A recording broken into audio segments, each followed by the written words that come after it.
This is KUGAN CASSIUS for IFLTV. We're at the Target Sports Star fishing event or ceremony, pre-ceremony. Delighted to be joined by a one-legged Tony Bellew. Thank you, it's been a while. Got to ask about your leg first of all. Yeah, it is what it is. I donated my Achilles tendon to Soccer Aid and UNICEF. So it was well received and it was well worth it. If I could do it again, I would. I got the operation of Professor James Calder, you know, probably the best guy for the job.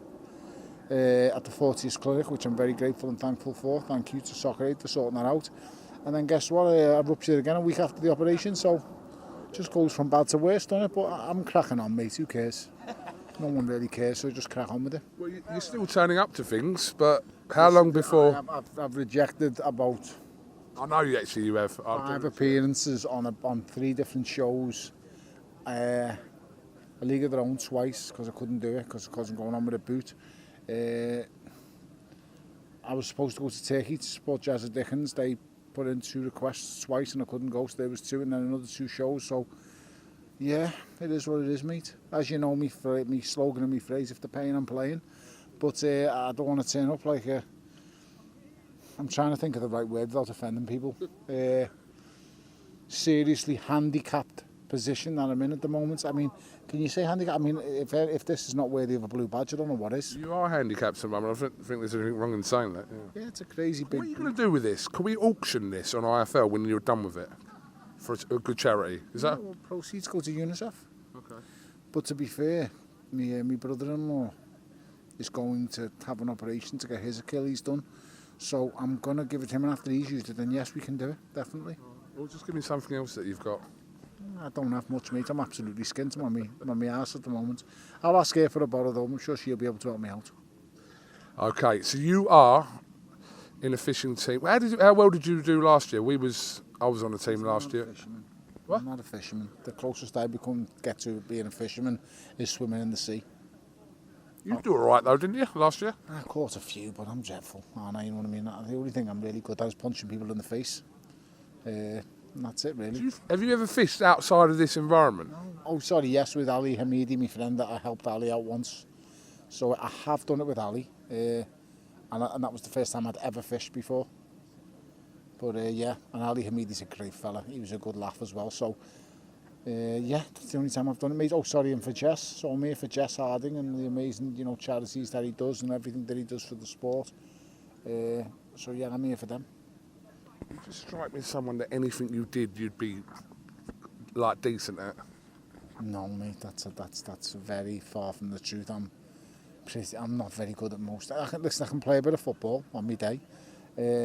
I'm getting better at table tennis, but even when I come across me schoolmates that's still whooping me, I'm not very good at pool. Do you play paddle? I tried it once, and the best story, I was in Marbella with a group of friends that I have. We're a close-knit team, and it's the first time I'd ever played and the last time up to now.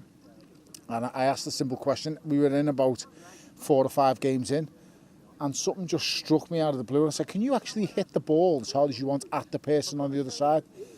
And my friend said, well, I'll tell you what, it was Alan Stubbs, former Everton captain, Celtic captain. He said, yeah, you can hit the ball as hard as you can. This is no word of a lie. The next shot, he smashes the hardest forehand and it hits me right in the eye. You could not write it, nearly just, you know, unbelievable. So that's the only time I've played. Amazing sport, gripping, but I'm not going to lie, I don't think I'm going to be playing that anytime soon with the state I'm in. So, very good sport though.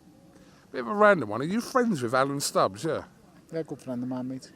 An amazing fella, great guy, proper leader of men, a proper old school captain. Do you know why he didn't go from Bolton to Arsenal years ago? Like I'm talking like 25 years ago. You'd have to ask him, but he missed and he will have had offer after offer. Well, and he went to Everton because he's a boyhood Evertonian. So he always wanted to play for Everton Football Club, went to Everton Football Club, captain was brilliant in his time there. He still should be in football now. He really should. The job he done at Hibernian was brilliant. At Hibs, was kind of thrown under the bus at Rotherham, in my opinion. And I just think, brilliant manager, proper leader of men, and he should be in football in some capacity. The sooner he's back in football, the better it'll be, because he could do so many good things for football and the younger generation below him. or if I'm ever in your company with him. Just say, my mate KUGAN said you was meant to join Arsenal. This is when Rioch signed, become Arsenal's manager for a year, but there was strong talk of Stubbs going to Arsenal around 95. That's kind of year. You were still winning things, wasn't it? Things. I mean, listen, 95 is the last time I seen a trophy, so I'm not trying to throw any kind of mud, because that's the last thing an Evertonian can do. But yeah, it was just, I'm not sure. He didn't come to us in 95, so I'm trying to think what year. That was Rioch's only year at Arsenal. Obviously, he signed, that was the season we signed Bergkamp and David Blatt. But Stubbs was linked very heavily with Arsenal at that time. Top defender, brilliant defender. And was of the generation that could knock a ball down and pass a ball as well. In them days, they were kickers and they were just big hoofers of the ball. Could play football, could play through the middle, could do the lot. So, yeah, Stubbsy, hugely underrated. So, yeah, I'll ask him next time we're together. Cheers, mate. Appreciate it. Right. I know you've said a couple of things, but Dubois, Usyk, just give me your kind of take on the whole situation and the win for... Not again, we do need to talk about that, because speak about. I mean, you've heard all my opinions on it, and they haven't changed. They're never going to change. I seen something on social media today. I think it was with Tundi and Spencer. Knowledgeable people in boxing. I think Spencer's one of the most knowledgeable people in the whole country when it comes to boxing. I didn't get the chance to hear his opinion. I just seen Tundi giving it to Delboy, and I had to respond because I didn't like it. You know, his theory was like, there's words where you are a man of influence. Do you think Daniel Dubois likes you saying them things about him? And my response to that was, I thought, I'm not a protector of Delboy in any way. Delboy's, you know, he's my elder brother, but he claims to be my younger brother, but he's definitely my elder brother in the boxing world. And I just couldn't have it. I'm saying that. Do you think Daniel likes it? Well, did Daniel like when we were all massively praising him after he knocks Anthony Joshua out against all the odds? Did Daniel like it when I said he was fantastic against Jarrell Miller and against Filip Hrgovic? I'm sorry to tell you, mate, but when the good comes and you have great performances, the credit comes, especially from the likes of me. I hold my hands up and say I was wrong. But then when you predict something and it happens and you have to explain your prediction, and you actually said it was going to happen the way it did, which I perfectly pointed out. The only difference was it happened 3 rounds before I predicted it. I predicted anywhere between rounds 8 and 10 that will happen. What happened in round 5. And I just think you can't base what you're saying on someone's feelings. So when Tundi said, how do you think that's going to make me feel? That's not nice to say that. No, it's not. But it's the truth. And what can you do? Does Tundi want us to sit here and lie? I give Anthony Yarde all the credit in the world, and I think he's a brilliant fighter, Anthony Yarde, but at the same time, and I also says the boy always goes out on his shield. So, what does he want me to say about Anthony Yarde? Does he not want to tell the truth about him? I mean, you can't have one rule for one rule for the other. And all these people that are on social media saying Bellew doesn't say it about matchroom fighters. I actually called out one of my friends on it in Kelbrook. When Kelbrook fought Errol Spence, I sat on the commentary team for Sky Sports and said, my mate has just took a knee, looked across at his cornerman and was talking to Dominic Ingle, and the words that came out of Kelbrook's mouth was, I can't see, while he was looking at him in the corner. It broke my heart to say it, but what can I do? Do I have to lie? And a few boxers messaged me that night and said, well done for telling the truth. But then and that was against me, my friend, not just I know Kel's a good lad. I love Kel. I think the world he's in a brilliant fighter, far better than me. Had a better career than I did. But when fighters spew it, you've just got to say it as you see it. It is what it is. I was just talking to Barry Hearn, and I asked that question that people were kind of addressing after the fight. Before you say, I get you can't say it. Yes. I get that. We're not qualified. No, and Barry said that as well. You are. Yeah, I get you can't say it, and I get Tundi can't. Well, I don't know about Tundi. I get you can't say it. I understand you, and no one's asking a journalist, but you can have an opinion. But I agree, you can't say you quit or you didn't quit. I agree with that fully, but you can't then say, well, I can't, and then have an opinion on everything else. So what's your opinion? Do you want to have an opinion on everything else and then say, we didn't quit? I'm not doing that. No, but that's specifically in boxing. That talking point, yeah, which has been kind of involved some of our fighters over the last few years, that point specifically is not people who haven't boxed before. are not qualified to answer. That's what Barry said, the same thing. You ain't stepped in the ring. How can you go, oh, he did this or he swallowed that? We can't say that. Which I fully get. I fully get and I fully accept. But you could, when this camera's off, I'd like to ask you and say, what do you think? And you're fully entitled to what you want to say. Does it mean it's valid or it's not? I think you've seen enough fights to know. That's what I will say. I'm not saying you have to have took a punch to say someone's spewed or not. I'm not saying it's like my opinion on footballers. Do I have to have played in the Premier League to have an opinion on professional footballers? Absolutely not, no. Is it as valid as as a Premier League player? Maybe not, no. So just because my opinion differs from somebody else's, it doesn't mean it's right, it doesn't mean it's wrong. It just means someone's got a little bit more validation to their point than others when you've took part in the sport. Doesn't mean you are 100% nailed on, no. So it is me. People can make of it what they will. And then with regards to Frank Warren coming out and then absolutely slating me, saying what he wants, I have no real grievances or envy towards anyone. And when it comes to Frank can say whatever he wants about me. It doesn't really bother me. It doesn't affect me. What I will say is in your heart of hearts, you've been around the game long enough. You know. And why the problem when I say it? Because there's dozens of fighters that are saying the same thing. And I get it. I might be the highest profile one who's come out and said it. But address everyone. Don't just address the elephant in the room, because that's what I literally am. But it is what it is, mate. But listen, I'm the first to give his fighter credit. No one wants to speak about me saying what I predicted Hamza Shiraz to do. That no one was tipping me for. I said Hamza Shiraz could potentially stop Bellew late. He definitely wins on points, but he stops him late. That was against the odds because he weren't the favourite. No one wants to give me credit when I'm praising Nick Ball, saying he's the most exciting fighter probably in the country. And then so they want to jump on the criticism, but they don't want to jump on the good points that you make. So I try and be fair in everything I say, and I'm not being, and I try and not. Well, I'm not biased. People that got this big thing that I favour matchroom fighters only. It's not at all. I pick matchroom fighters to get beat all the bloody time. If you watch the broadcast, I think you probably big matchroom fighters up more because that's you, isn't it? Yeah, you probably talk them up more, and you'll probably be. I see that. I wouldn't say you're biased towards them only, but I'd say that that's kind of your team, isn't it? That's still your team. Of course, I'm a matchroom affiliate. The company that stood by me, and I stood by them as well. So we've been through so many different things together, phases of my career, parts of my life, and I think very dearly of them. But when it comes to actual calling fights, I don't give matchroom a thought. It's just that simple. I call a fight as I see it. I call a fighter's decision as I see it.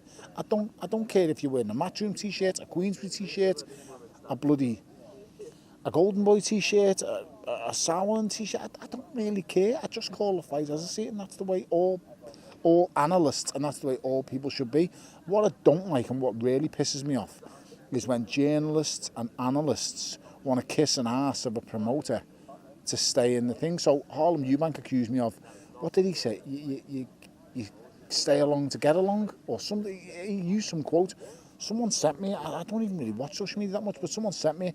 Now, I like Harlem Eubank, and I wished him luck before the fight. I think he's a really nice kid. I made a joke of a comment when I said the headbutt that went in was like something that was like getting buttered by Robocop. It was a flipping comment, mate. Get a grip of yourself. It's a joke, for fuck's sake.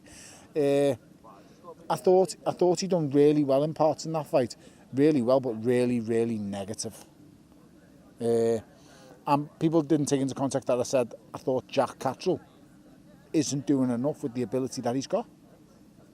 But no one wants to pick up on that. Like I said before, everyone's got an agenda of Bellew's pushing this. But say it as you see it. Jack Cattrall is a brilliant fighter. Probably the best, one of the best in the division in the whole world. Do I think Jack was showing his full potential and ability? Absolutely not, no. Should he have done more against Harlem Eubank? Absolutely yes. Is it hard to do that when a fighter like Harlem Eubank's being so negative and he's jumping around the ring like a jack in the box? Yeah. Say it as you see it. If Harlem would have went in there and let his hands go, I'd have given him all the credit in the world, but he didn't. So, and when I heard the excuses after the fight of, I was waiting to get to the later rounds, mate, I didn't have you winning a round in the fight. Because there was nothing of any note that you'd done. I just thought, I was amazed, to be honest, that Jack tried as much as he did, but it was just a really, really, really bad fight. And neither came out of it well, but Jack Catterall landed by far the better punches in the fight and actually looked to be wanting to win the fight more, so I'm happy I've cleared all them up. Just the last one on Usyk Dubois. Do you see anyone in this generation defeating Alexander Usyk, which would involve trilogies with some of them heavyweights? Would you see anyone like an Atalma, anyone beating Alexander Usyk? I told you many years ago, after I got out the ring with him, I doubted him once when he went up to heavyweight and fought Joshua. That was in the first fight. It's the only time I doubted him. Every fight since, I've picked him to win, and I've had to do it through. I've had to do it so many times against friends, but you just have to weigh it up. Now, people won't like this. The person with the best chance of beating him is Tyson Fury. I still believe that's this day. Styles make fights. But no, I don't think anyone's going to beat him, to answer your question. I think it's absolute lunacy and crazy to throw Moses Atalma into a fight with Alexander Usyk and he hasn't completed, is it 6 rounds yet? It's absolute madness because, in my opinion, that boy, once again, is the future of the heavyweight division. I think he's that good. I don't see anyone who beats him in 2 years' time. If Alexander Usyk's gone, by the way. No one's beaten Alexander Usyk. Do you want me to tell you why? Because no one's as good a boxer. And he's the guy who's shown that size doesn't matter. If you're good enough, you're big enough. He's shown that. I never believed that to be true before the Anthony Joshua fight, because boxing as a sport over the years has shown us that size does matter. A good big guy will beat an excellent little guy usually, but he's just on another level, and unfortunately I know only too much and too well. So, you know, everyone's jumping on what I said. I said he was a generational great after I faced him. I said he was the best I've ever been in the ring with. I've sparred with Cubans, I've sparred with him, I've fought him. I've been in the ring, I've fought former unified champions, heavyweight champions. I've been in and experienced the game with so many different fighters and all different styles. No one's even close to how good he is. Not even close. I can't explain to you how good he is, so I don't know what more I could say, mate, when it comes to me. I think I'm probably one of the ones that gives him all the credit as well. They don't seem to really give him the credit, do they? But Josh did after he fought him. Tyson's an anomaly. I get why he feels aggrieved, but I don't think he won either of them fights. Now, I don't understand how he thinks especially the first fight. I mean, the first fight's a landslide in my opinion. He gets roughed up and bullied for 12 rounds and almost gets stopped. The referee done him the greatest favour I've seen in that 9th round in the first fight. In the rematch he was better, and I do think that's possibly the hardest. He's been pushed. He gets hurt. Was it the first fight or the rematch where he gets hurt with the uppercut? Was it the rematch? First fight. First fight. So he overcomes adversity in that fight. I thought after 10 rounds in the AJ rematch it was level, and he just goes into another gear. Rounds 11 and 12. Cougs, I can't. He's the best fighter. He's the best fighter of his generation, without a shadow of a doubt. I think the only fighter who could have beat him over the generations is possibly Roy Jones, but then I don't think Roy's big enough. Even though I think Roy Jones is the greatest fighter to ever grace the sport of boxing, I just think it comes into the factors again of, is he big enough? I just think he's that good. When I come to pitting people against Usyk, I think possibly Muhammad Ali, the only heavyweight with quicker hands and feet, probably on a similar level or better. Not better, sorry, on a similar level. And then outside of that, I look to someone like George Foreman, the greatest puncher boxing's ever seen. I think he does land. Does he get up? I don't know. Does he frustrate him like Muhammad Ali does? I don't know. People, I go so far back with boxing. There's so many different points I can make and so many different fights I can give a chance to. Mike Tyson in his prime, but at what point do you call it his prime? Because Mike Tyson's prime lasted about 10 months. From the minute he beat Spinks, from the minute he beats Berbick and beats Spinks, I think that's the shortest lived prime I've ever seen in my life. But is he the best heavyweight I've ever seen in my life in them 10 months? Possibly.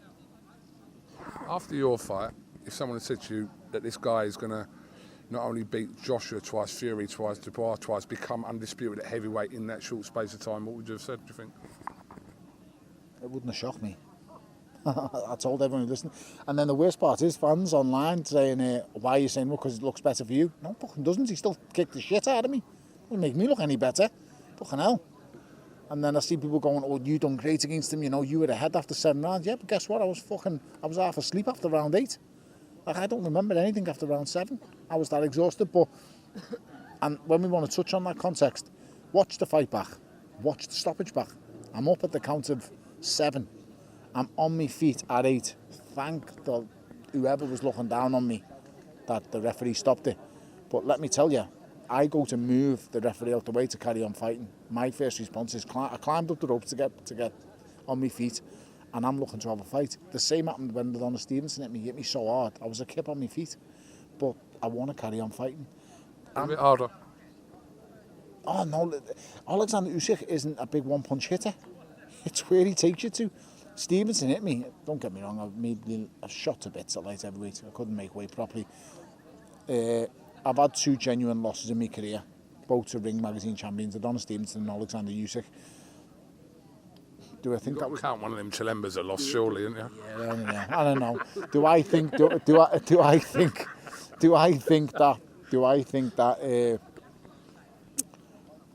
I was at my best against Alexander Usyk. I just lost to a man who's better than me, and I can live with that. Against Stevenson, do I think I would have beat Stevenson at cruiserweight? Absolutely. When I get to my correct weight, I felt indestructible. I go to heavyweight and face David Day. 15 stone's my ideal perfect weight. When I faced David Day the second time, I think that's the best performance of my career. I think I was just on fire that night. I think I could have possibly beat anyone besides fucking Usyk. But you have moments and parts in your career where you just like, you know, and in that fight I was perfect. When I faced Usyk, he didn't expect that I could box the way I did. He thought I was just going to try and blast him out of there. And a part of me looks back on it and thinks I should have just went for the kill. But he just still figured me out. So he's just a genius, mate, and you just have to accept it and take your hat off to him and tip your hat to him. Unbelievable at what he does. I just hope he doesn't go on too long now. I really do. I heard... Parker, what do you think about that? Can Parker trouble him and cause problems for Usyk? He will lose some rounds to Joseph Parker. Joseph Parker will win some rounds. I don't think he'll win 12 rounds, but he will win some. I think he's got it in him to win 3 out of the 12 tops. Really? Yeah. He's that good, mate. He'll figure it out. Joe will start quick. He will capitalise on that kind of part of his game. But Joe doesn't have... Roy Jones actually spoke to him. Sorry, Tony. Roy Jones spoke to him over the weekend, and he has actually said that he puts Parker out there as the only person that can potentially beat him. That's what Roy Jones says. He used to argue with the amazing legend that is Roy Jones. I get it, yeah. Judge of the crop, but I still think Tyson Fury has the best chance. If I could just... Anthony Joshua's another one. If Anthony Joshua just goes in there relentless and lets your hands go. And I know everyone's going, well, we've seen that before. We haven't seen it with someone with the athletic abilities that Anthony Joshua's got. If he just goes for the kill, he's got 6 rounds. He's got a chance of doing them. But you've got to believe that too. It's like Mike Tyson. Mike Tyson goes in there, a prime Mike Tyson, he's got 5 rounds to get it done. And he's got a hell of a chance of getting it done. But, you know, are you one of them fighters who goes in and goes, right, I'd rather just lose on points than get knocked out? I'm a fighter who goes in and thinks, I just want to win. I'm going to use the best way I can to win. My theory with him was, I'm going to get him late. Did I anticipate getting being absolutely exhausted after 7 rounds? Nope. But I went in there to win. Some fighters go in there to survive.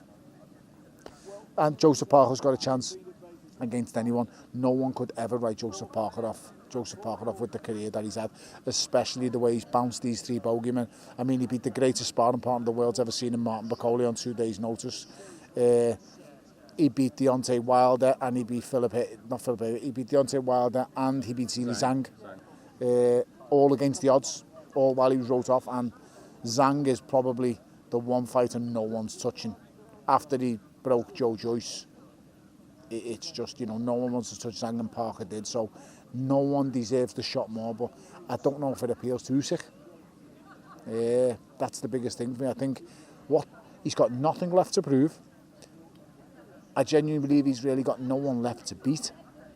I'm not saying Joseph Parker deserves his chance, but if he beats Joseph Parker, if he doesn't beat Joseph Parker, does it add anything to his career?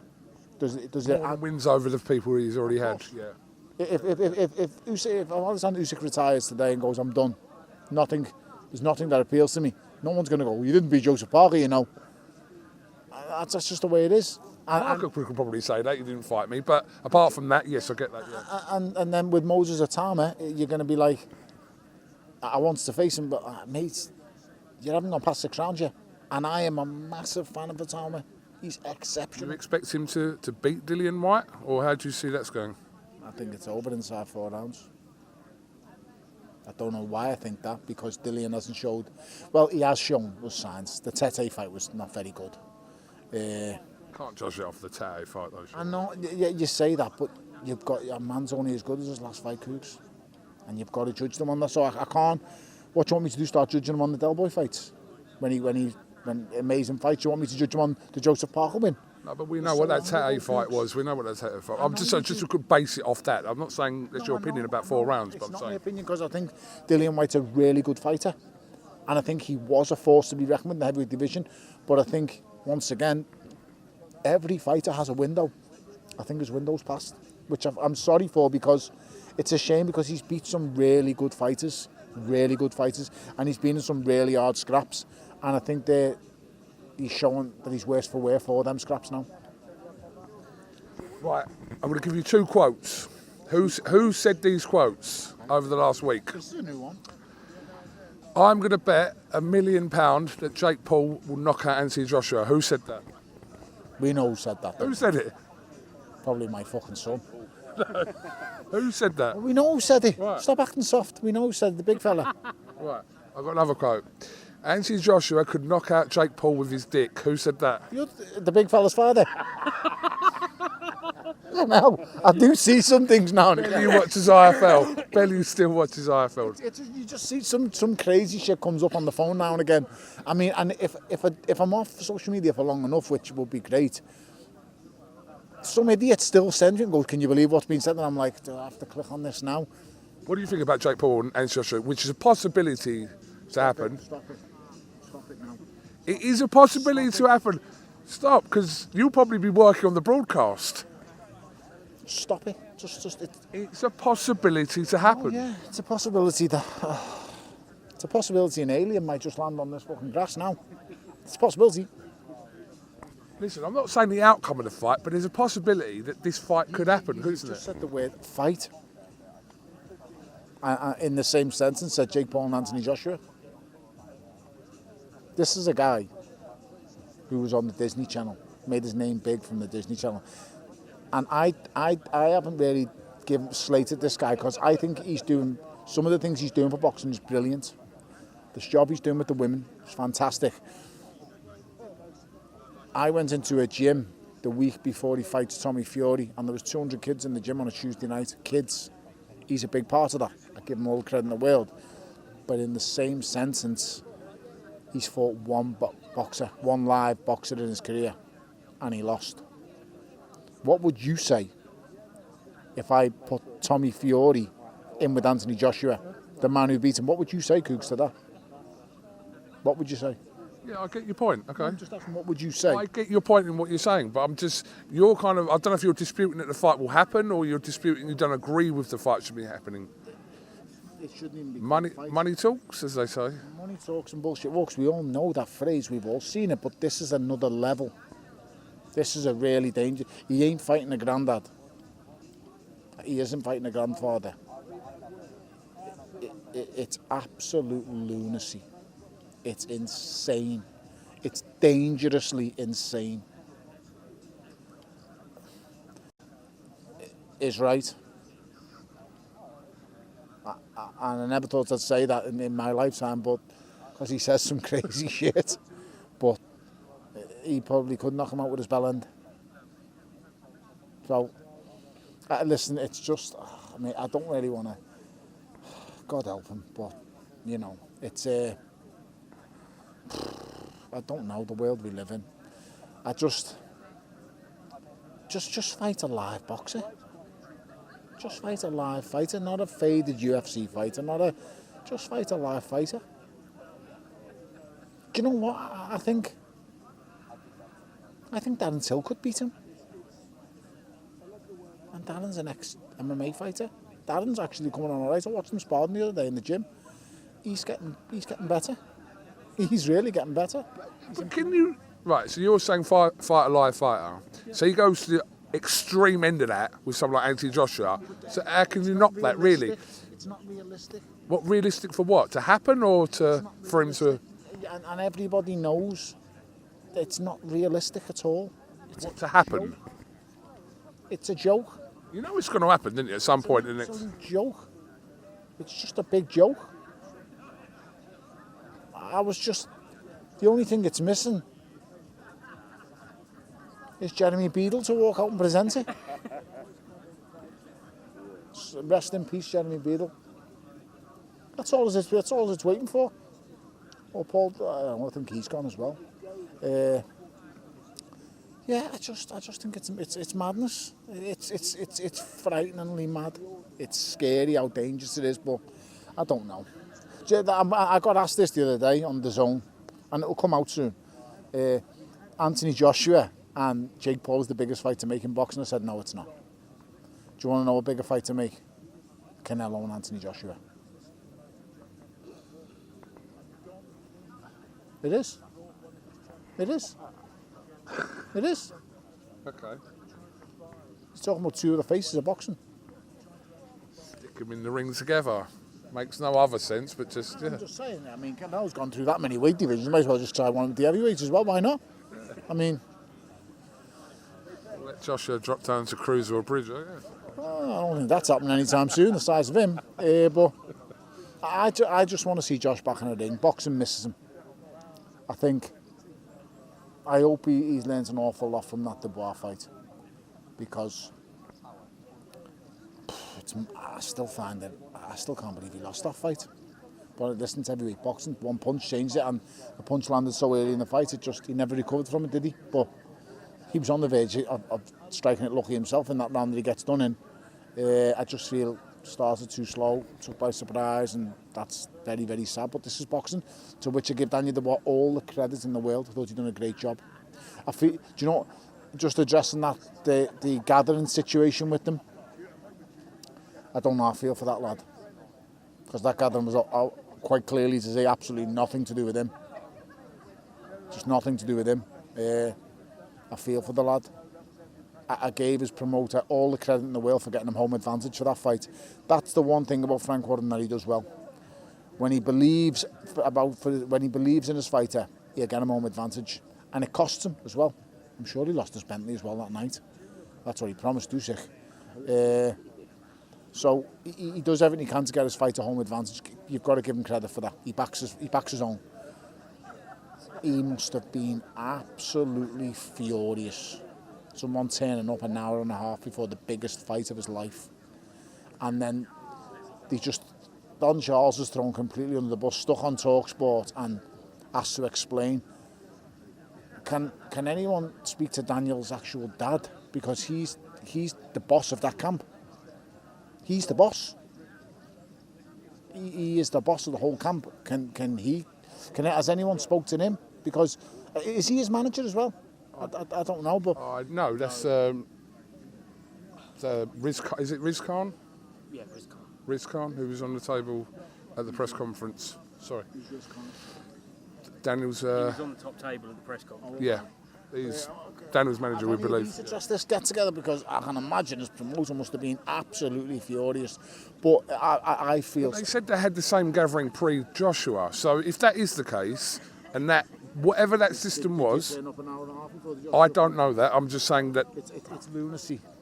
It's not ideal prep. Does it change the outcome of the fight? Nope. But is it ideal? Absolutely not. No. You cannot be turning up to an event and you're at the entrance of the thing and your dad's saying he's not going in until all these are coming in. I mean, it's absolute madness. But and I feel for the lad, because you can just tell he's a proper soldier. He's a machine. He turns up. You probably got a button on his back. You push and he just goes. He just goes off. He just does his job. But I touched up on with the Fight Lens guys. I said when he comes across hard moments in his career, it's like he's looking at himself and he's asking himself, do I want to carry this on? Do I want to be it? It happened in the Joyce fight. It happened in the first Usyk fight, and it happened again in the Usyk rematch. When he's the biggest on-top fighter the heavyweight division's seen, possibly ever. When things are on top and he's landing punches, he is a force to be reckoned with. And it doesn't matter at what stage. If he's been landing clean shots on someone and then he gets dropped and gets and sees a chance, he'll get up and carry on. I've seen it in the Kevin Lorena fight. I've seen him get hurt in the Joshua fight because he has success. When he's got success and he's having a go and he's landing, he will carry on fighting. But when he feels that he's got nowhere to go and he's got no hope, I'm sorry to say, he sits it out. And there's no other way to address that. And I know I don't like saying that, but you've just got to say it as you see it.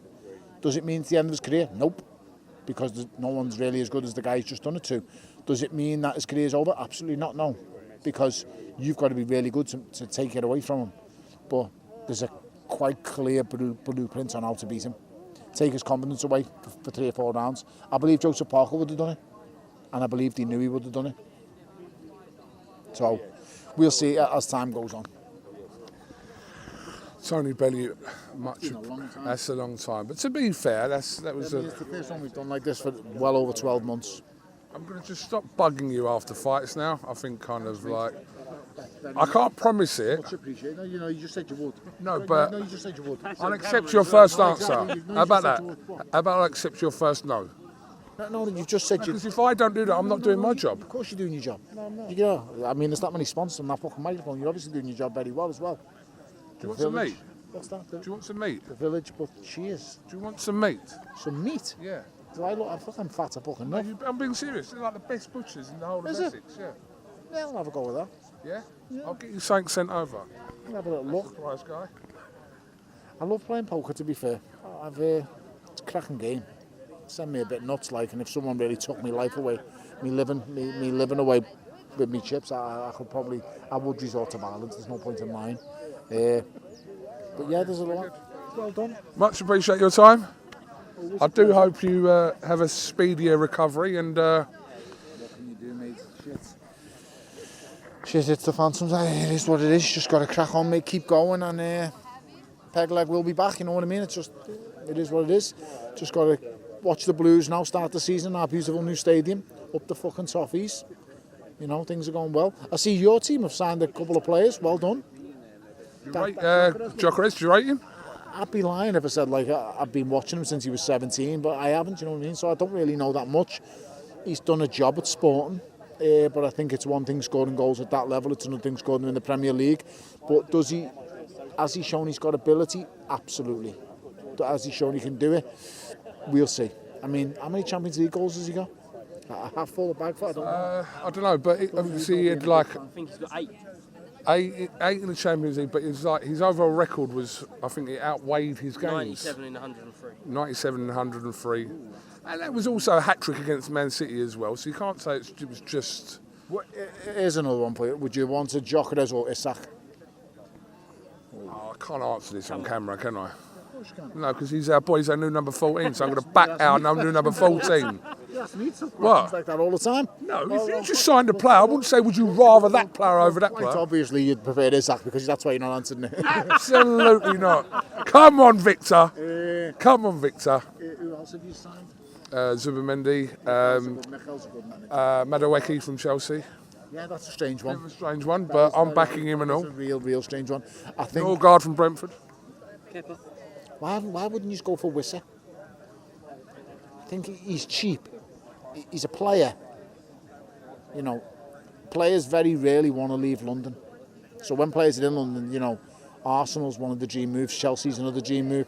I can't understand why Visser hasn't been took by somebody in London, because he will not really want to leave London if he has his dream move.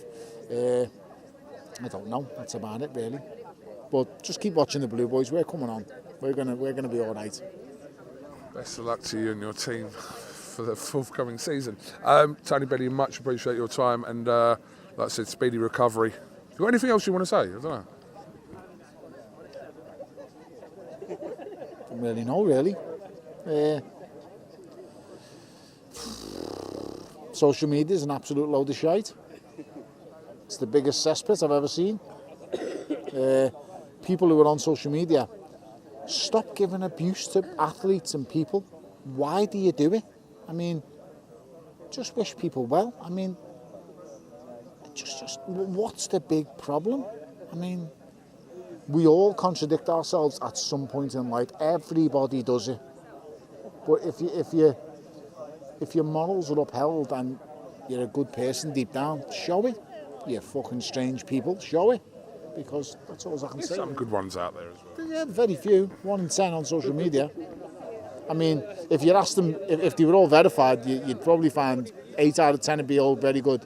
I agree with that. As soon as that social media has to be run with a driver's license or passport, I think that's when we'll see our real. I agree. 100% that's how it should be, because it's very wrong. I done something with Dave Allen the other day, and Dave Allen basically said it kills him when people slate him on social media. I said, does anyone on them social media pay your bills? And he went, no. He said, but I said, if 40 people, that could be 40 helmets just who wished he could do. Well, it is 40 helmets who wished he could do what you do. And he said, but if 40 people tell me I've done great, I feel better about myself. I said, but you don't even know one of them. That could be 40 virgins on 40 different laptops. That could be 40 perverts just sitting there wanting to abuse people for the sake of it, to make themselves feel better. It doesn't matter. John in Wigan is irrelevant to you. It's just, it's pointless. So, like, just don't give a shit. It's like footballers going in the dressing room at half time looking on social media to see if you've been slated or told you're good or shite. No, not what? Not in the Premier League, you think? Professional footballers are going in dressing rooms at half time looking at social media. What for? So John from Wigan can tell you if you've done good or bad. They're fucking irrelevant. All that matters is them other 10 players in that dressing room and that manager. Their opinion is all that matters. Your peers and your teammates, have you done well? Are you doing enough? That's all that matters. When it comes to boxers, does your coach think you've done? I said, do you know what I said to Dave Allen? I said, all that matters is Jamie Moore think you're doing well? Does Nigel Travis think you're doing well? And he said to me, I know, Tom, but it just makes me feel better if the people on social media are telling me I'm doing good as well. Madness, absolute lunacy. Couldn't give a flying fuck. No one cares. All that matters is the team in your corner. You asked if John tells you you're doing a good job interviewing people, John from Wigan. Yeah, but John from Wigan might be a nice geezer. Yeah, but shout out John from Wigan if you are. Yeah, but John from Wigan is saying you're a helmet and you're shit at interviewing people. Are you taking that on board? I'm not taking it on board. It might be true, but I'm not taking it on board. So you're not taking it on board? Absolutely not. I stopped reading comments a long time ago. My life is a lot fucking happier. Thank you. I stopped reading a lot of negative comments. Thank you. Brilliant. Absolutely fantastic. So you're another person who believes that social media should be for people who will really identify themselves. Absolutely. Thank you. Why? Because it will eliminate a lot of the shit we're talking about. Exactly. Right. So social media is a cesspit. Yes, but there is a small but to I it. agree. Thank you. That's all I need to say. Brilliant. So, okay, thank you very much, Tony Bellew, who's used the word helmet, bellend, virgin and pervert within the same 2 minutes. You're all relevant. You were all relevant. Every single phrase was relevant. Didn't know I'd used that many of them phrases, but it did. They were all relevant. And I can't believe after nearly 9 years retired, I'm still relevant, which is unbelievable. Because I didn't plan this. I'm still trying to get home safe to my wife and kids, Cougs. And I'm... Are you as relevant as Carl Froch at the moment? I hope not. I certainly hope not, because he's got his own... Is it a YouTube channel he's got? He's flying, isn't he? You could be doing that, to be fair. I know, but I don't really need to. And does it pay enough? I don't know if it does, actually. I mean, if I did do it, I suppose I'd have to stop talking to all you guys, wouldn't I? Forget the YouTube channel, mate. You keep doing you, mate, right? You keep doing... Fuck the YouTube channel. Tony Bellew, thank you very much for your time. And what? No, there's no money in it, mate. There's no... Well, I was just looking at your Sky Dweller that you've replaced. Unbelievable, fantastic, good news.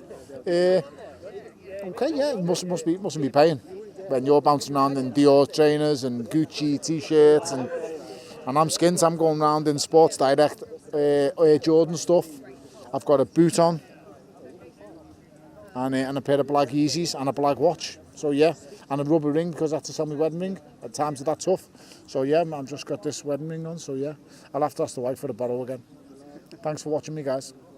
Tony Bellew, thank you very much for a very long amount of your time. Thank you.